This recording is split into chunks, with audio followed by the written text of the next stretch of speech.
The heavy iron gates of Buckingham Palace groaned under the weight of a secret that was never supposed to leave the cold, stone corridors of the inner sanctum.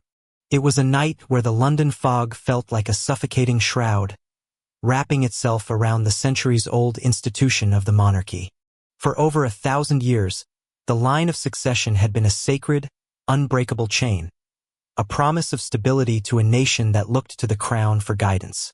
But tonight, that chain didn't just rattle, it shattered. The news broke not with a fanfare of trumpets, but with a chilling silence that emanated from the king's private study. King Charles III, a monarch whose own battle with a finite timeline had forced him into a state of brutal honesty, stood by the window, his silhouette etched against the dim orange glow of a city that had no idea its future had just been rewritten. Behind him, on a desk made of ancient oak, lay a document that would become the most controversial decree in modern history: the immediate removal of Prince William from the line of succession. How did it come to this? How did the man groomed from birth to be the face of the future monarchy, the steady, reliable heir who had spent decades meticulously building a bridge between tradition and the modern world, become the target of such an ultimate punishment? To understand the fall of William, you have to look past the polished palace press releases and the carefully curated photographs of a happy family. You have to look into the darkness of an event so shocking, so visceral, that even the king's paternal love could not shield his son from the consequences. The breaking point didn't happen in a boardroom or at a state banquet. It happened during a moment of profound vulnerability, a moment that exposed a hidden layer of Prince William's character that the palace machine had worked tirelessly to conceal. This wasn't just a political disagreement. It was a moral rupture that threatened to dissolve the very fabric of public trust. When the mask finally slipped, what lay beneath wasn't the image of a compassionate future king, but the cold reality of a man who believed his birthright made him untouchable. As the clocks within the palace struck midnight, a soft but firm command was issued. No more hiding. The truth, as devastating as it was, had to be faced. In your view, can a monarchy survive when the heir apparent betrays the core values of the people he is meant to lead? If you believe the king made the only choice possible to save the institution, please comment justice. If you believe William deserves a chance to explain the unexplainable, comment mercy. Before the world hears the official statement, you need to understand the silence that preceded it. You need to feel the weight of the crown as it was lifted from the head of a man who thought he would wear it forever. This is the story of the night the throne trembled, and the day the House of Windsor was forced to admit that even a prince can bleed. The sudden exclusion of Prince William from the succession was not a rash decision born of a single moment's anger. It was the final result of a foundation that had been cracking for years, hidden behind the high stone walls of Kensington Palace. While the public saw a man of duty, a devoted father, and a steady hand, those within the firm, the inner circle of royal advisors, began to witness a transformation that terrified them. It was the emergence of a shadow prince, a man who felt the immense weight of the crown pressing down on him, and instead of growing stronger, he began to grow cold. The tension reached a boiling point during a private audit of the royal estates, a process King Charles initiated to ensure transparency for a modern Britain. Most people have no idea that the future king's private business dealings were being scrutinized more closely than a common citizen's tax return. It was here that the first whispers of unethical leverage began to circulate. Documents appeared that suggested William had prioritized the expansion of his private wealth over the long-standing charitable commitments of the Duchy of Cornwall. But the real crisis wasn't just about money. It was about the betrayal of humanity. There is a report, buried deep in the palace archives, of an incident involving the displacement of several elderly tenants from royal lands to make way for a luxury development project. When the advisors raised concerns about the optics and the human cost, William's response was reportedly a chilling echo of an era the monarchy had fought to leave behind. The crown does not negotiate with sentiment. Princess Anne, the silent guardian of the family's moral compass, was the one who brought these findings to the king. She didn't come with accusations. She came with evidence. She knew that if the heir to the throne viewed the people not as a responsibility, but as an obstacle to profit, the monarchy was already dead. It just hadn't stopped breathing yet. King Charles, already weakened by his health struggles, was forced to confront a reality more painful than any physical ailment. His son was becoming a king that Britain would eventually reject. As this soft command for an internal investigation was ignored by William, the palace entered a state of Cold War. No press release could fix this. No staged photo of the family at a park could erase the growing paper trail of indifference. The institution was standing at a breaking point, and the man who was supposed to be its savior was the one holding the hammer. What happens when the future king stops seeing himself as a servant of the people and starts seeing himself as their owner? Does the bloodline matter more than the soul of the nation? Before you judge the king's final decree, you must understand the depth of the betrayal that forced his hand. The palace had reached its limit, and for the first time in history, the mask of the perfect heir was about to be dropped forever. The silence inside the king's private study at Sandringham was more deafening than any public outcry. On that fateful Tuesday, the air was thick with the scent of old parchment and the cold reality of a fractured legacy.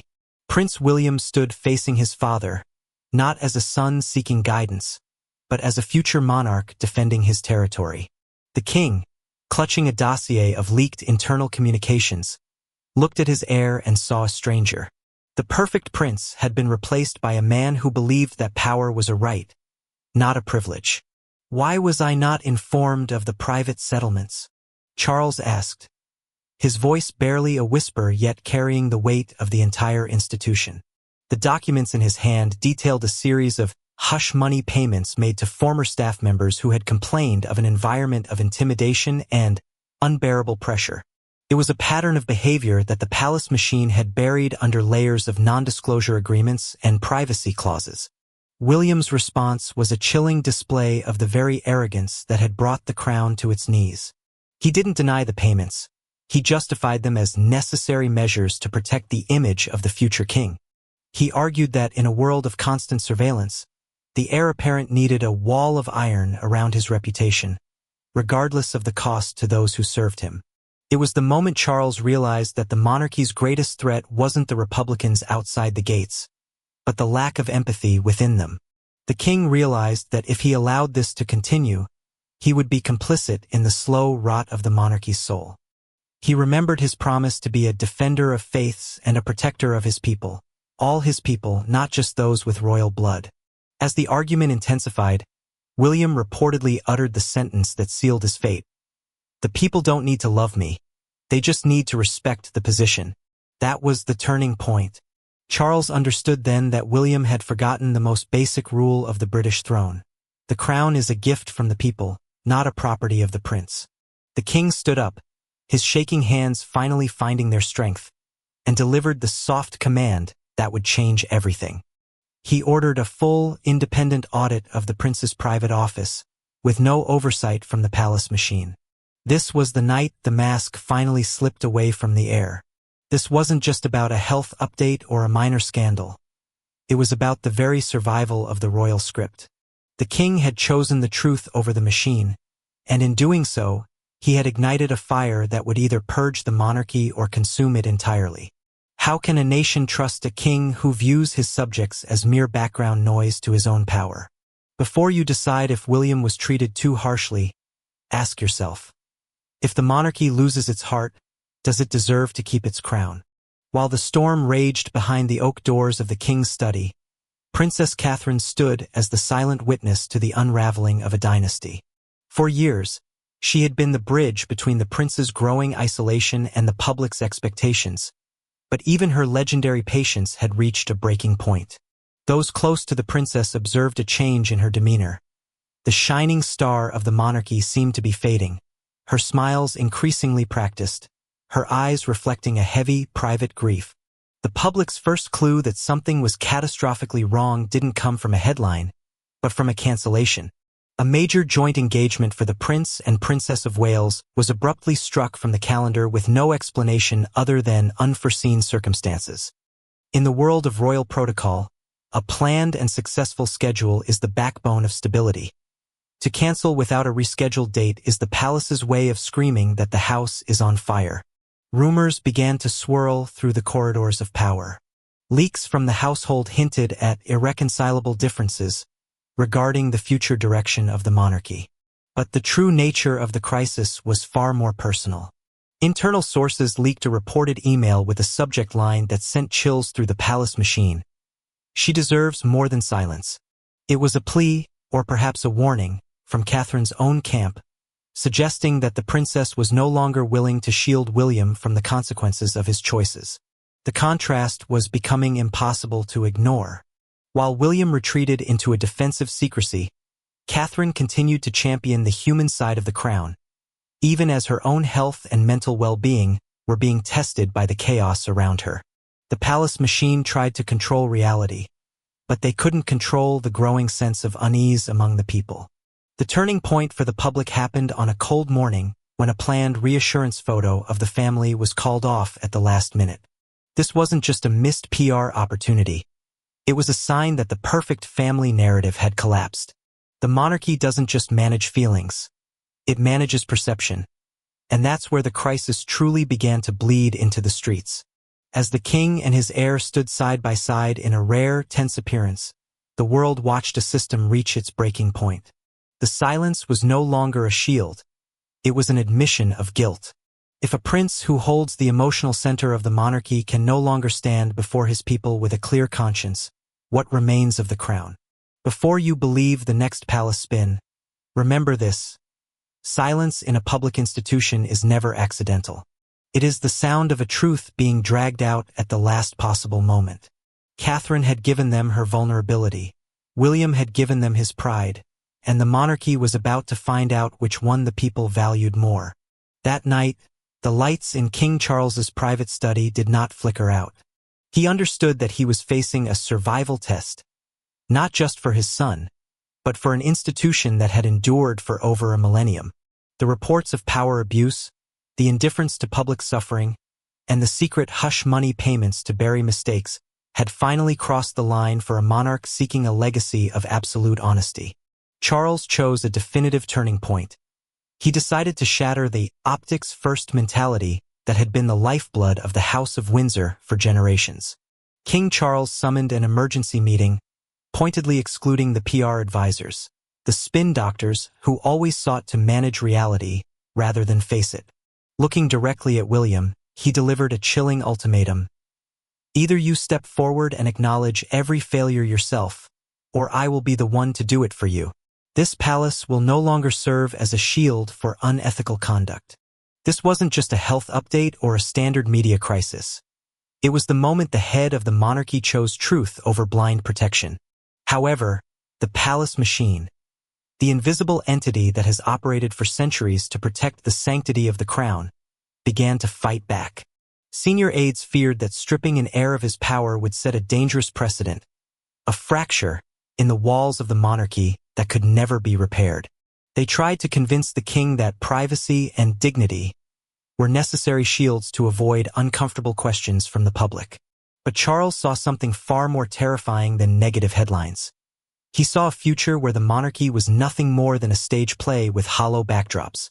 The moment Charles said enough was the moment the curtain was officially ripped away. He understood that if an institution depends on hiding the truth to survive, it is already broken from within.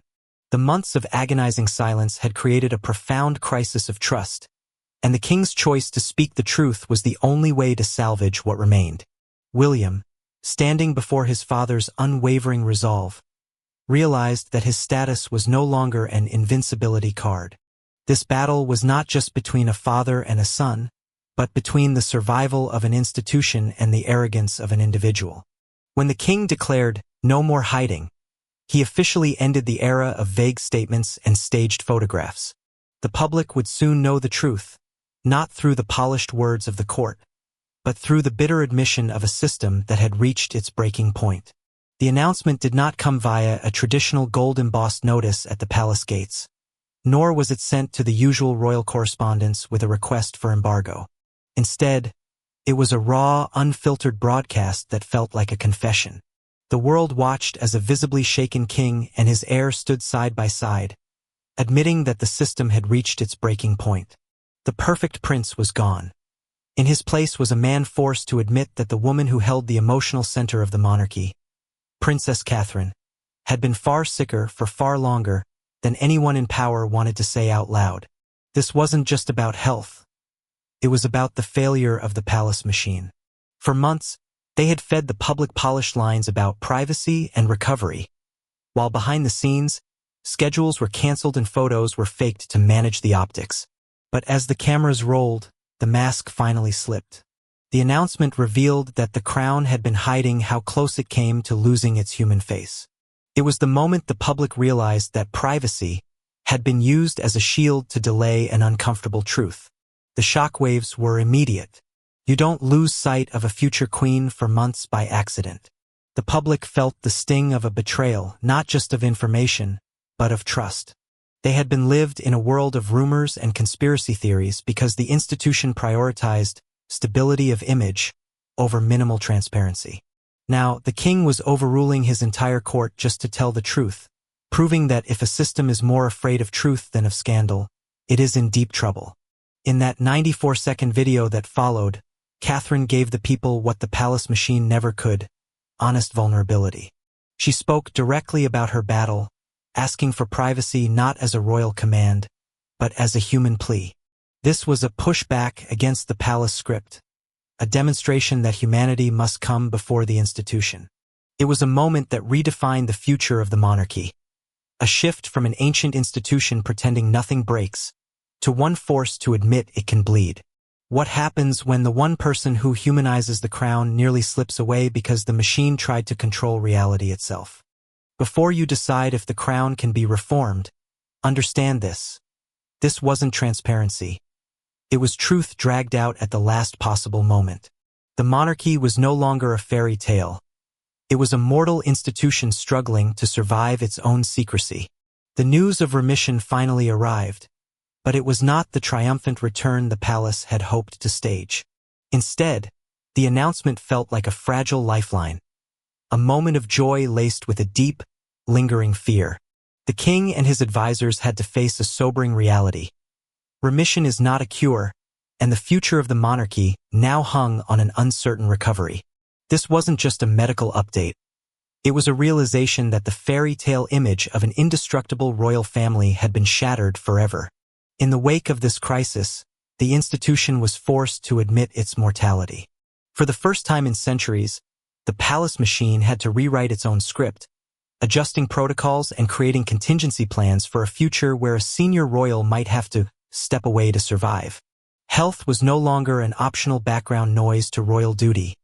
It became the central pivot upon which the crown's survival rested. The no more hiding policy initiated by Charles became the new, albeit uncomfortable, standard for an institution that had survived on secrecy for 1,000 years. This shift was more than administrative. It was an admission that humanity must now lead the institution. The palace began to adjust its operations, recognizing that a monarchy depending on a few humanized faces faces a test of survival every time one of those faces falls ill. The long months of silence and faked photos had cost them dearly in public trust, and the new protocol was an attempt to stop the bleeding before the wounds became fatal.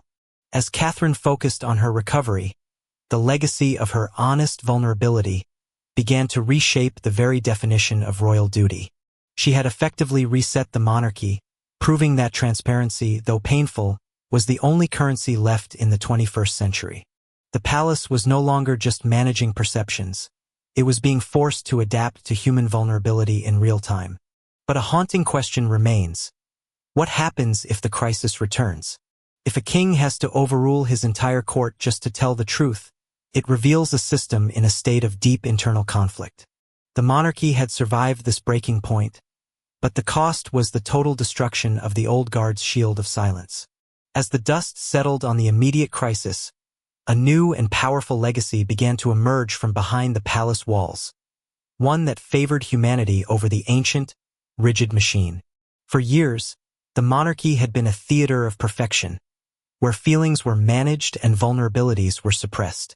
But Catherine, in her most fragile moment, chose to rewrite the script, turning her private pain into a model of empathy that the institution had lacked for centuries.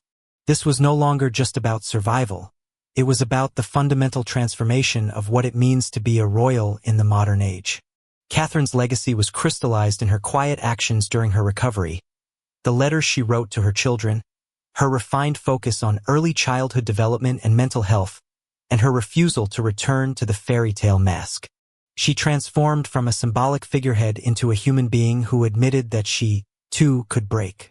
The palace machine had always viewed human illness as an inconvenient background noise to the business of the crown, but Catherine forced them to recognize that health and vulnerability are not optional. They are the core of the human experience. By speaking her truth, she didn't just update a medical chart. She gave the people something the court could never manufacture: honest vulnerability. This shift had profound implications for the future of the monarchy. It forced the institution to admit that its central figures are mortal and that a system relying on a few humanized faces is inherently fragile. The palace was no longer just managing perceptions. It was being held accountable to the reality of human suffering. If the monarchy wants to survive in a world that watched its future queen suffer in real time, it can never go back to pretending that nothing ever breaks behind palace walls. The question for the public is no longer just about titles or tradition. It is about whether an ancient institution can truly adapt to the weight of human vulnerability. Before you decide the future of the crown, ask yourself, is a monarchy that admits it can bleed more powerful than one that pretends it is made of stone? The crisis of William's succession and Catherine's illness proved that the throne's greatest strength isn't its secrecy, but its ability to connect with the people through the one thing they all share: their humanity. The shockwaves from the palace's internal rupture did not stop at the borders of the United Kingdom. Across the Commonwealth and beyond, the world watched as a 1,000-year-old system was forced to admit that it could no longer operate under the old rules of secrecy and control. This wasn't just royal gossip. It had become a test case for whether an ancient institution could adapt to a modern world that demands transparency. For the millions of people who still fund the monarchy with their attention and their taxes, the crisis raised a fundamental question. Can the crown ever truly be honest with the people it serves? The Kate crisis acted as a catalyst for a global debate on the role of the monarchy in the 21st century. While the palace tried to maintain a facade of stability, the reality of a missing princess and a king forced to overrule his own court exposed the fragility of the entire structure. It was a moment where the mask slipped, and the public saw that behind the polished press releases lay a system terrified of its own human vulnerability. This was no longer about managing optics. It was about the survival of the royal script itself. In Australia, Canada, and across the Caribbean, the debate over abolish versus reform took on a new urgency. Critics argued that if the monarchy must rely on staged photos and silence to protect its image, it no longer has a place in a democratic society. Meanwhile, supporters pointed to Charles's "no more hiding" policy as a sign of a necessary evolution toward a more humanized, transparent institution. The monarchy was no longer seen as a fairy tale background.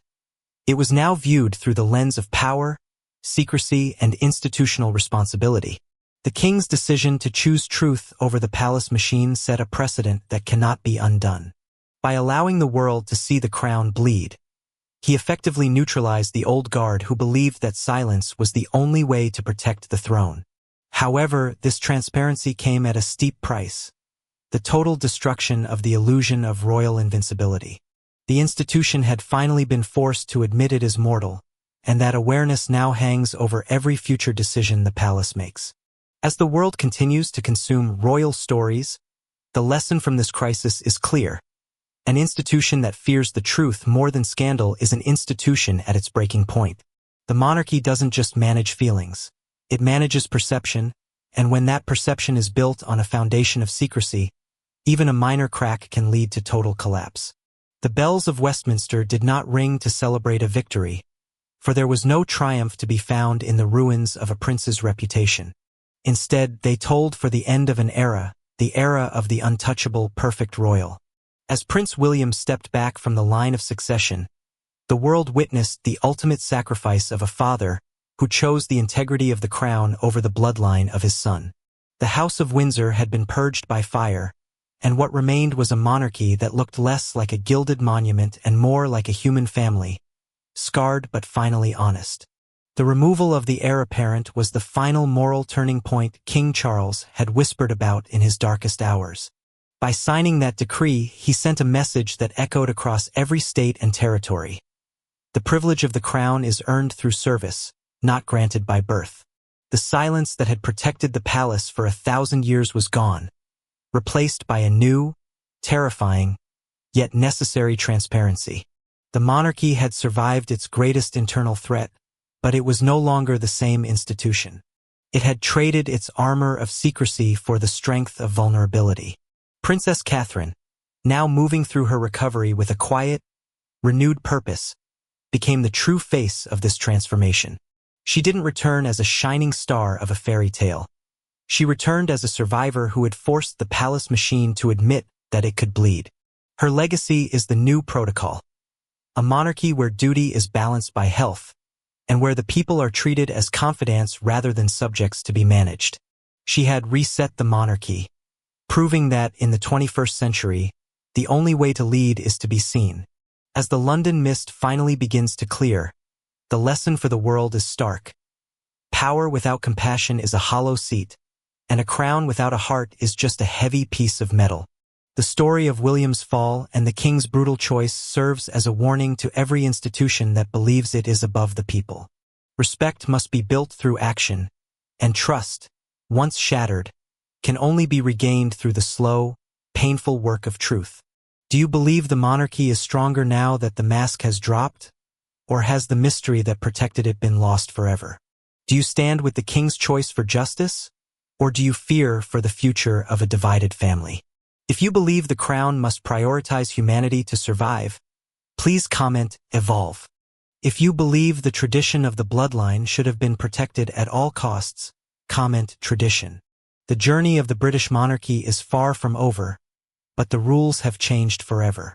Don't miss the next chapter of this unfolding history. Press subscribe and activate notifications so you can stay informed as we continue to reveal the secrets hidden behind the palace gates. Thank you for staying with Royal Family Drama, where we don't just tell stories, we decode the truth.